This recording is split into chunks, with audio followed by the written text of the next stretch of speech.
दिल्ली चुनाव के नॉमिनेशन शुरू। नॉमिनेशन फाइलिंग की प्रक्रिया में कड़ी सुरक्षा। नंदनगरी में अभी तक कोई नॉमिनेशन फाइल नहीं।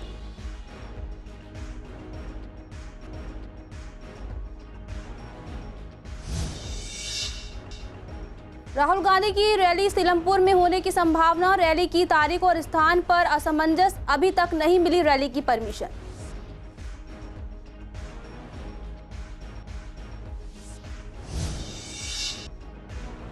उधार रुपए ना देने पर दुकानदार, ग्राहक और पत्नी की पिटाई। पुलिस ने आरोपी के खिलाफ केस किया दर्ज। घायलों का अस्पताल में कराया गया मेडिकल।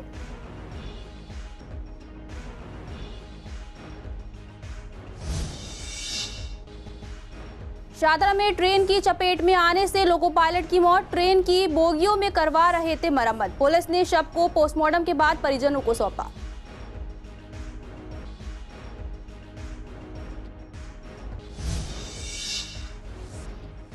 गोकुलपुरी पुलिस स्टेशन में लगी आग। आग से एलईडी पैनल और कंप्यूटर सिस्टम क्षतिग्रस्त। किसी के हताहत होने की नहीं है खबर। मामले में आगे की जांच जारी।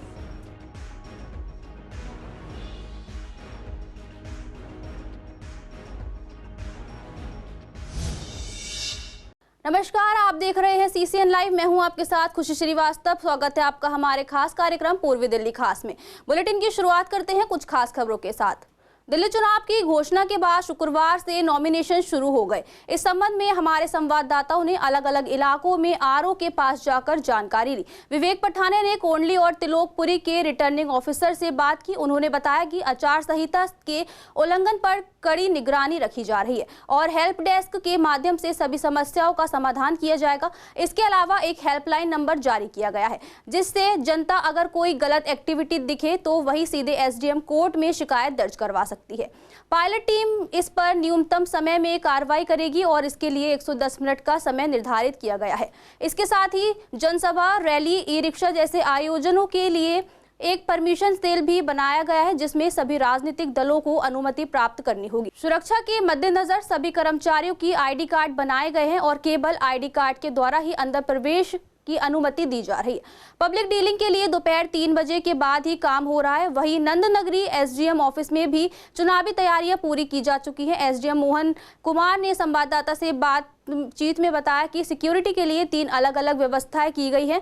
फोर्स, पुलिस और सीसीटीवी कैमरे। उनके इलाके में अभी तक कोई नॉमिनेशन फाइल नहीं हुआ है। जबकि एसडीएम तपन ने बताया कि नंदनगरी में सभी नेता नॉमिनेशन फॉर्म लेकर जा रहे हैं। हालांकि अभी तक कोई भी फाइलिंग नहीं हुई है। दिल्ली में चुनावों की घोषणा हो चुकी है और आज नॉमिनेशन का पहला दिन है और हमने सारी तैयारी कर ली है। नोटिस ऑफ इलेक्शन हमने यहाँ पे नोटिस बोर्ड पे लगा दिया है। गजट नोटिफिकेशन हो चुका है। हमने यहाँ पे हेल्प डेस्क लगाया हुआ है सो दैट कि अगर किन्हीं को नॉमिनेशन फॉर्म चाहिए तो वो यहाँ आकर के नॉमिनेशन फॉर्म रिसीव कर सकते हैं और उनको सारी बेसिक जानकारी दी जा रही है कि नॉमिनेशन की डेट्स क्या है, कहाँ पे होगा नॉमिनेशन और क्या डॉक्यूमेंट्स उनको लेकर के आना है यहाँ पे नॉमिनेशन। हेल्प डेस्क बनाया हुआ है यहाँ पे प्रॉपर, मतलब सारा जो है कोई भी कैंडिडेट आ रहा है तो उसके साथ के साथ में वो दे रहे हैं किट वगैरह जो दे रहे हैं, जो नॉमिनेशन भरने के आया हुआ या कोई वैसे फॉर्म लेने आ रहा है तो फॉर्म उसको दे रहे हैं। तो 11 बजे से लेकर 3 बजे तक का टाइम है हमारा नॉमिनेशन फिल करने का। आज से स्टार्ट हो गया है 17 तारीख तक। इसके बारे में तो क्या कह सकते हैं, वो तो कैंडिडेट जैसे फॉर्म लेके जाएंगे तो अनुमान लगाया जा सकता है वैसे। और कुछ मतलब बाहर से भी अपने अपलोड कर लेते हैं वो लोग, तो ये तो मतलब नहीं अभी आइडिया लगाया जा सकता। क्या लगता है कि पहले दिनों में भीड़ रह सकती है या आखिरी दिनों में भीड़ रह सकती है? आई थिंक शायद लास्ट वालों में ही है। अभी तक तो आज तो एक मतलब कैंडिडेट ही आया, फॉर्म लेके गया। बाकी तो जो अरेंजमेंट्स किए हैं उसमें सबसे पहले तो सिक्योरिटी का है। डिप्लॉयमेंट ऑफ फोर्स के हिसाब से पुलिस का जहाँ जहाँ डिप्लॉयमेंट है वो हो गया है। उसके अलावा अंदर हमने कैंडिडेट्स के लिए अब की एक हेल्प डेस्क बनाया है सो दैट कि उनको कोई दिक्कत ना हो और उनका टाइम भी बचे, उससे हमारा भी टाइम बचेगा और जल्दी काम हो जाएगा। हमने हेल्प डेस्क के ऊपर स्टाफ बिठाया है और जो भी कोई छोटी मोटी उनकी कोई दिक्कत होगी वो उनको यहाँ हम सोल्व कर देंगे। सर, विधानसभा के अंदर आचार संहिता का उल्लंघन होता है तो उस पर कैसे निगरानी बनाएंगे आप लोग? हमने अलग अलग टीमें बनाई हुई हैं और उसमें नोडल ऑफिसर्स बनाए हुए हैं। एमसीसी के लिए एक अलग से नोडल ऑफिसर है और उसको फर्दर हमने एक FST टीम्स हैं, SST टीम्स हैं और अब की बार 3 टाइम्स है। पहले सिंगल होती थी, अब 3-3 है। नहीं, ये तो अब आज तो 0 आया और ऐसा नहीं है कि ये डेली ऐसा रहेगा, वो तो समय के साथ साथ भीड़ बढ़ते जाएगी। और सबसे ज़्यादा जब भीड़ होती है तो वो जो लास्ट और सेकेंड लास्ट डे होते हैं उन 2 दिन काफ़ी नॉमिनेशन आते हैं। तो सोमवार को भी आएगी, मैं ये नहीं कह सकता कि उस दिन काफ़ी भीड़ होगी, लेकिन कुछ नॉमिनेशन सोमवार को आ सकती है और जो है थर्सडे एंड फ्राइडे के दिन नॉमिनेशन की काफ़ी भीड़ पाई जाती है। इलेक्शन को लेकर किस तरीके की सर तैयारियां सर आपके सीमापुरी में? हमारी तैयारी पूरी है। हमारा EVM जो होता है इलेक्ट्रॉनिक वोटिंग मशीन है, आज उसका फर्स्ट रैंडमाइजेशन हो गया है।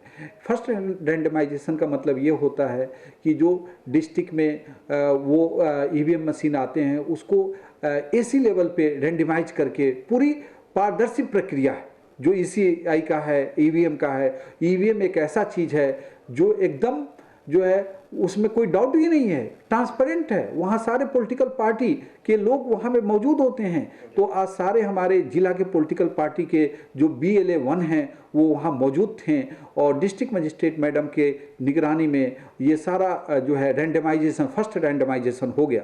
दिल्ली विधानसभा चुनावों में अगले सप्ताह से कांग्रेस पूरी ताकत झोंकेगी। लोकसभा में नेता विपक्ष राहुल गांधी की रैली 13 तारीख को सीलमपुर में होने की संभावना है। हालांकि इसकी निश्चित जगह की जानकारी अभी नहीं दी गई है।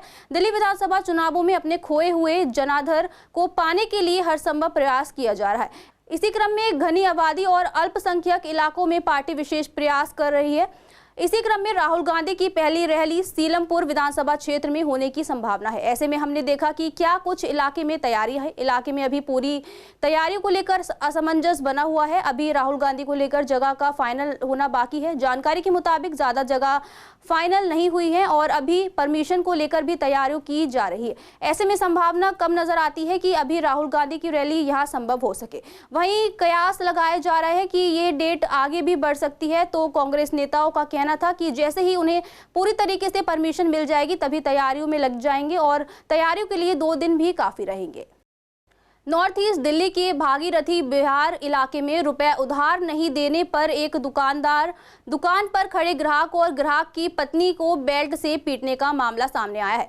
आरोपी ने अपने माता पिता के साथ मिलकर वारदात को अंजाम दिया। गोकुलपुरी पुलिस ने आरोपियों के खिलाफ संबंधित धाराओं में केस दर्ज कर छानबीन शुरू कर दी है। पुलिस के मुताबिक 50 साल के प्रदीप कुमार भागीरथी बिहार इलाके में रहते हैं।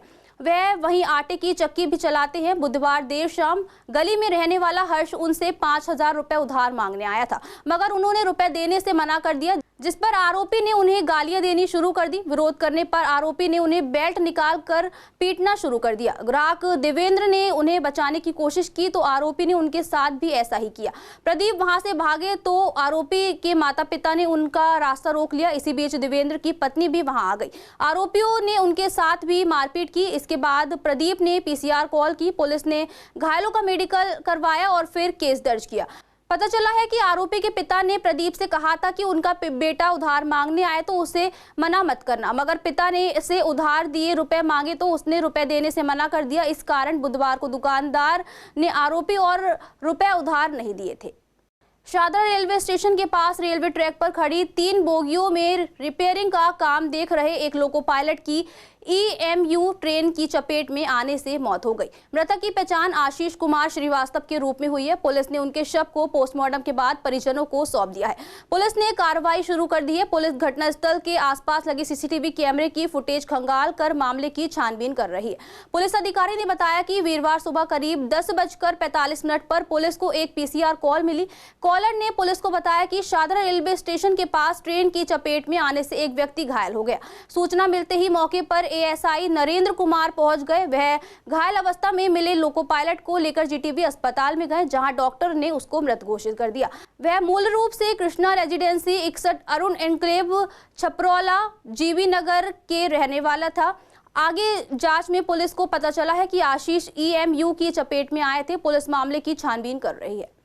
गोकुलपुरी पुलिस स्टेशन में आज दोपहर करीब 1:20 पर आग लगने की घटना सामने आई है। ये आग पुलिस स्टेशन की चौथी मंजिल पर एक कमरे में लगी, जिसमें एक एलईडी पैनल, कंप्यूटर सिस्टम और फर्नीचर रखे थे। आग में 3 एलईडी पैनल और 2 कंप्यूटर सिस्टम सहित कुछ बाकी सामान क्षतिग्रस्त हो गया। हालांकि इस घटना में किसी के घायल होने की सूचना नहीं है।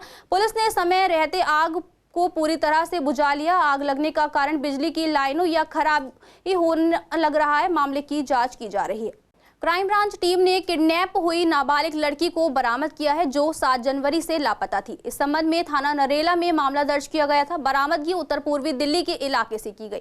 सूचना मिलने पर इंस्पेक्टर उमेश राणा की देखरेख में एक टीम बनाई गई। टीम ने पीड़िता के दादा दादी और परिवार से जानकारी इकट्ठी की और मोबाइल नंबरों की जांच के बाद CDR और कॉल के विश्लेषण से पीड़िता की बरामदगी की। पूछताछ में पता चला कि पीड़िता पढ़ाई में कमजोर थी और बिना बताए घर से चली गई थी। वहीं दूसरी घटना लापता नाबालिग लड़के का अपहरण हुआ था।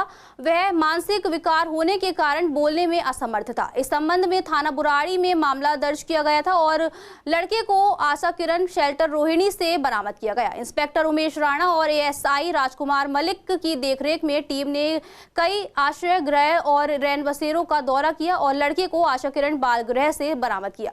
पीड़ितों की बरामदगी से स्थानीय पुलिस को बड़ी राहत मिली है। पीड़ितों को आगे की कार्रवाई के लिए स्थानीय पुलिस को सौंप दिया गया है और उनके माता पिता ने पुलिस के प्रयासों की सराहना की है। उत्तर पूर्वी जिला पुलिस द्वारा किए गए एक महत्वपूर्ण ऑपरेशन में सीलमपुर थाना क्षेत्र में एक कुख्यात ऑटो चोर को गिरफ्तार किया गया है। कांस्टेबल देवेंद्र पाल ने पिकेट चेकिंग के दौरान एक संदिग्ध बाइक सवार को देखा जो गलत दिशा में आ रहा था। जैसे ही पुलिस ने उसे रोकने का इशारा किया, वह भागने की कोशिश में गिर गया। बाद में यह पता चला कि वह जिस बाइक पर सवार था वह दिल्ली के पतपरगंज थाना क्षेत्र से चोरी की गई थी। आरोपी की पहचान पवन उर्फ गोलू के रूप में हुई है। उसे गिरफ्तार कर लिया गया है और उससे पूछताछ के दौरान उसने 4 और चोरी के वाहन, जिनमें मोटरसाइकिल और स्कूटी शामिल है, ब्रह्मपुरी पुलिया के पास छिपाए हुए बताए। इन वाहनों को कई क्षेत्रों से चुराया गया था। पवन एक सक्रिय तस्कर है और इससे पहले हत्या के प्रयास, डकैती, स्नैचिंग, चोरी और आर्म्स एक्ट से जुड़े 22 मामलों में शामिल रहा है। मामलों की आगे की जांच जारी है और पुलिस बाकी मामलों में उसकी जांच कर रही है। पूर्वी दिल्ली के मंडावली थाना पुलिस ने अक्षरधाम मेट्रो स्टेशन के बाहर स्नैचिंग के मामले में 2 आरोपियों को गिरफ्तार किया है। गिरफ्तार आरोपियों की पहचान मोहम्मद अरबाज और आफ्ताब आलम के रूप में हुई है। उनके पास से छीना गया फोन और अपराध में इस्तेमाल की गई स्कूटी बरामद कर ली गई है। जब शिकायतकर्ता सचिन सिंह बिस्ट, जो लखनऊ से दिल्ली आए थे, बस से उतरने के बाद कैब बुक कर रहे थे, उसी दौरान स्कूटी पर सवार दोनों आरोपियों ने उनका मोबाइल फोन छीन लिया। तभी FIR दर्ज कर मामले की जांच शुरू की गई। पुलिस ने CCTV फुटेज और तकनीकी निगरानी के जरिए संदिग्धों को ट्रेस किया और सदर बाजार दिल्ली से गिरफ्तार कर लिया। मोहम्मद अरबाज की निशानदेही पर छीना गया फोन बरामद हुआ है। आरोपियों में मोहम्मद अरबाज 8वीं पास है और आफ्ताब आलम 12वीं पास है। दोनों बेरोजगार हैं। दिल्ली के पूर्व CM और आम आदमी पार्टी के संयोजक अरविंद केजरीवाल ने वीरवार को दिल्ली के जाट समुदाय को आरक्षण दिए जाने का मुद्दा उठाया। केजरीवाल ने आरोप लगाया कि दिल्ली के जाट समाज को बीजेपी ने पिछले 10 सालों से धोखा दिया है। इस पर जाट समाज के लोगों से बात की गई तो उन्होंने इसे निंदनीय बताया और कहा कि ये सब चुनावी दांवपेच हैं। OBC चुनाव के लोगों को अगर आरक्षण देना था तो चुनाव से पहले दिया जाता, ना कि चुनाव के समय इस तरह की बात की जाती। उन्होंने ये भी कहा कि 36 बिरादरी एक है और सरकार को हमें चुनावी कठपुतलियां नहीं बनाना चाहिए। जाट समाज के लोगों ने कहा कि चुनाव के समय चिट्ठी लिखने से कोई फर्क नहीं पड़ता। नहीं, देखो, आप सब जानते हैं कि जैसे कि चुनाव का माहौल चल रहा है तो आपस में हमको संयम और भाईचारा बना के रहना चाहिए। जाट भाई हमारे भाई हैं, कोई हमसे बाहर थोड़ी हैं। और सब जाट भाई के सभी जाट अपने भाई, 36 बिरादरी का मैं सम्मान करता हूँ और सबको एकजुट मिलकर रहना चाहिए और वोट देना चाहिए। जी, ये तो देखो, चुनाव से पहले हो या बाद में हो, तो चुनावी मुद्दे बनाने वाली बात है और एक समाज को टारगेट करने वाली बात है।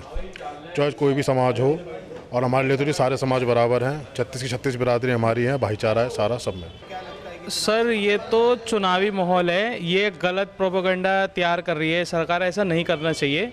अभी सारी जातिवाद तो बिल्कुल नहीं होना चाहिए इस देश में। हम इस चीज़ के बिल्कुल खिलाफ हैं। सारी 36 बिरादरी भाईचारा जैसे कि हम एक आके संकेत देते हैं, और ऐसे ही देते रहेंगे। भाईचारा का एक रिश्ता प्रतीक है इस देश में, तो हम इस चीज़ के खिलाफ हैं, हम इस चीज़ का फेवर नहीं करते। अगर आपको ये करना ही था तो चुनाव से पहले करना चाहिए था, चुनाव के बीच में नहीं। ये सब तो बदनाम करने की एक साजिश है, ऐसा कुछ नहीं है। जाट भाई भी हमारे भाई है, गुर्जर भाई भी हमारे भाई है, ठाकुर राजपूत पंडित सब हमारे भाई है। 36 बिरादरियों का हम सम्मान करते दिल से। तो इन चीज़ों से मुझे नहीं लगता चुनाव पर कोई असर होने वाला है। उत्तर पूर्वी दिल्ली के हर्षविहार पुलिस थाने की टीम ने दिल्ली दंगे 2020 के दौरान हत्या के एक मामले में फरार आरोपी फरमान को गिरफ्तार कर लिया है। फरमान हत्या के एक मामले में शामिल था और अदालत की कार्रवाई से बचने के लिए फरार था। उसे अदालत ने घोषित अपराधी करार दिया था। पुलिस टीम ने इंस्पेक्टर प्रदीप कुमार के नेतृत्व में आरोपी का पता लगाकर उसे गिरफ्तार किया और माननीय अदालत में पेश किया। दिल्ली के कई प्राइवेट स्कूलों ने एकेडमिक सेशन 2025-26 के लिए नर्सरी एडमिशन के तहत अप्लाई करने वाले बच्चों की मार्क्स लिस्ट जारी कर दी है। स्कूलों ने 100 पॉइंट्स फॉर्मूलों के आधार पर बच्चों को अंक दिए हैं। पूर्वी दिल्ली के दशमेश पब्लिक स्कूल और विवेक विहार के अर्वाचीन स्कूल समेत कई स्कूलों में आज बच्चों की मार्क्स लिस्ट ऑनलाइन अपलोड की गई है।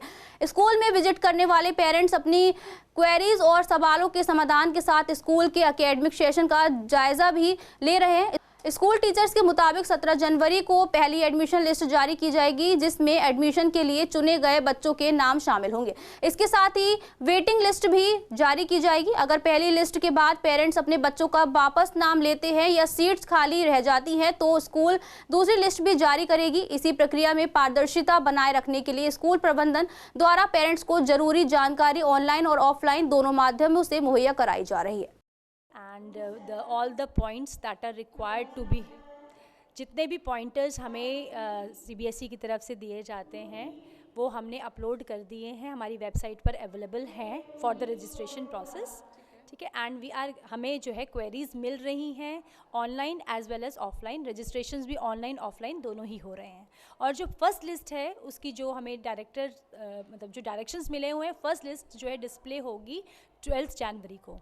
बीइंग 12 जनवरी संडे है तो it will be displayed on 13 जनवरी। तो उसमें क्या कुछ मार्क्स वगैरह इंक्लूड होंगे, किस तरीके से? हाँ, वो हमें पॉइंट्स दिए जाते हैं हर एक कैटेगरी के, डिस्टेंस के और सिबलिंग्स के लिए, और मतलब इससे रिलेटेड जितने भी पॉइंट्स हैं वो दिए जाते हैं। उसके अकॉर्डिंग ही हम रजिस्ट्रेशन जैसे भी हमें मिलते हैं हम उनको मार्क्स देते हैं। टोटल मार्क्स के हिसाब से फिर वो लिस्ट उसी हिसाब से लगाई जाती है। नहीं, it will be according to the first list. जो भी हमारे जो पहले फर्स्ट लिस्ट के हिसाब से हमारे पास आएंगे, पहले उनके एडमिशन्स लिए जाएंगे, फिर second list and the third list. Class LKG के एडमिशन्स और बाकी और क्लासेस के भी UKG to 8th भी हमारे रजिस्ट्रेशन फॉर्म्स जो हैं वो ऑनलाइन अवेलेबल है हमारी वेबसाइट पे www.dashmeshschools.com। और LKG का जो एडमिशन प्रोसेस होता है उसमें जो पेरेंट्स रजिस्ट्रेशन कराते हैं they submit the forms along with the documents के साथ वो हमारे स्कूल में रिसेप्शन पे सबमिट करवाते हैं with the amount of 25 rupees, और उसके उनको पे करना होता है रजिस्ट्रेशन अमाउंट। एंड देन हम उनके पॉइंट्स जो सिख माइनॉरिटी के हमारे 40 पॉइंट्स है क्योंकि हमारा सिख माइनॉरिटी इंस्टीट्यूशन है, 10 पॉइंट्स जो है उनको सिबलिंग्स के मिलते हैं। अगर हमारा कोई स्टाफ वार्ड का मतलब बच्चा है, कोई जिनके किड्स हैं जो एडमिशन कराना चाहते हैं, हमारा स्टाफ जो विवेक विहार ब्रांच का ही है उनके 10 पॉइंट्स होते हैं डिस्टेंस के अकॉर्डिंगली टू द, जैसे 0 to 2 किलोमीटर्स के अराउंड जिसका रेजिडेंस है जिस बच्चे का उसको उतने पॉइंट्स मिलते हैं। तो उसके अकॉर्डिंगली 100 पॉइंट्स का क्राइटेरिया रहता है। 100 पॉइंट्स में से जिस बच्चे के जैसे 90 है, 95 है, 80 है, उसके अकॉर्डिंगली फर्स्ट इसके अकॉर्डिंगली असेंडिंग ऑर्डर में बच्चों के नाम दिए जाते हैं। फिलहाल आज के लिए पूर्वी दिल्ली खास में इतना ही। देखते रहिए CCN लाइव।